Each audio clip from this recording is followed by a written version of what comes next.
Okay, let's begin. First things first, we need an ISO image of the MANJARO Linux. Get it from their official website at manjaro.org.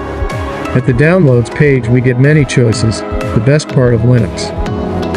We can choose the desktop environment we need.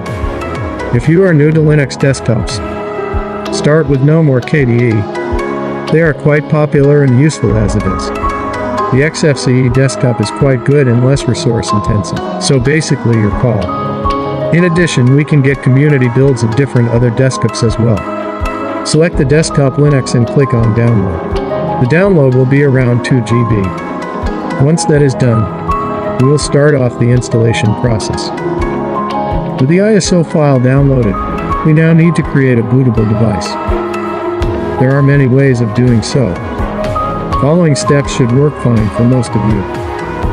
Visit www.rufus.ie and download the executable program. Once the download is complete, open the application and load the download MANJARO ISO image. Linux users can use Etcher, Disk Utility or Terminal to do the same. Creating a bootable device may take a while. This is same as copying the content inside the ISO image to a USB stick.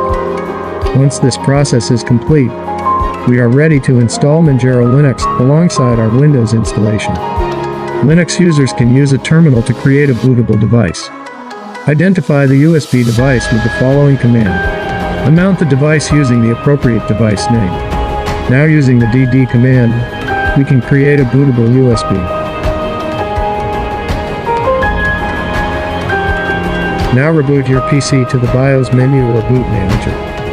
Pressing F2 or F12 or Del should work on most systems. In your BIOS settings, go to the boot manager/boot sequence editor. Some BIOS provide an option to rearrange the bootable devices. In this case, move up your bootable USB to the top of the list. Once the USB is loaded, you will be greeted by this menu. If you have a graphics card, choose the non-free version, else go with the default settings. Once the MANJARO Linux boots up, we can see the MANJARO installer application. Launch the installer. Choose your location. I'm going to choose my location here.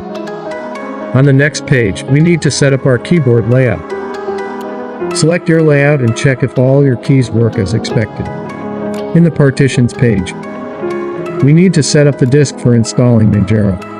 Since I'm dual booting MANJARO along with the Windows 10, half of my disk is already allotted to Windows 10. Erase disk option will clear all the data in Windows 10 from the system and install MANJARO on a clean disk. You don't want to be doing this unless you have a new system. We will be using manual partitioning option. This is applicable if you have to dual boot or if you want to clean install. As you can see, I have around 25 GB of free space available. If you don't have this, you can clear some of the disk space already being used by some other drive. In such cases, do this to shrink the disk size and create new partition for installing MANJARO. This way we now have enough disk space to start installation. The first partition we need to create is for the base installation. This is called a root partition. This will include all the applications, system-related packages, etc.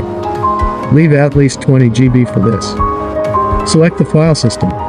If you don't know what this does, go with the ext4 option. The ext4 is a great file system. Though there are many other similar file systems, the ext4 should do fine for all PC. Set the mount point as root or a /. The next partition to be created is the boot partition. This is as important as the root. This partition will be used to load the MANJARO Linux and other installed OS on this machine. Leave at least 300 MB. Some new Linux systems recommend 500 MB, and this should be more than sufficient. The file system must be FAT32 and the mount point must be set as /dual/effort. We also need to set 2 flags for this partition to let the BIOS know these are bootable. In other versions of this installer, you would find an ESC flag instead of BIOS grub. The thing to remember is these two are essentially the same. And now finally, allocate some swap space for our OS. Swap space size depends on your requirement. This is an optional partition. You can skip this step as well. My recommendation is to use half the size of your RAM as swap space. You can understand better about what this does by Googling swap hibernate in Linux. These are the basic requirements for installing MANJARO. It would be a good thing to have separate partitions for different system mount points. For example, having a separate home partition will keep your personal data safe if you ever remove the MANJARO installation or replace it with some other Linux. We can apply similar separate OINF partitions on different mount points. Just make sure you understand the Linux file system workings on a basic level before going forward. Next, we need to set up a user for the system. Enter all the details and password. You can choose to enable auto login and set the same password as your root password. If you are not familiar, a root user is like an administrator with elevated privileges. With the partitions and user configurations ready, we will get a quick summary of what we did and what will happen once the installation is done. And that's it. The only thing remaining to do is wait. Once the installation completes, reboot the system. This will bring up the MANJARO boot up screen.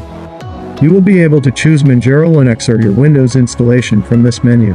If for some reason Windows doesn't show up here, go to the MANJARO Linux, open up a terminal, and run sudo update grub. That's it.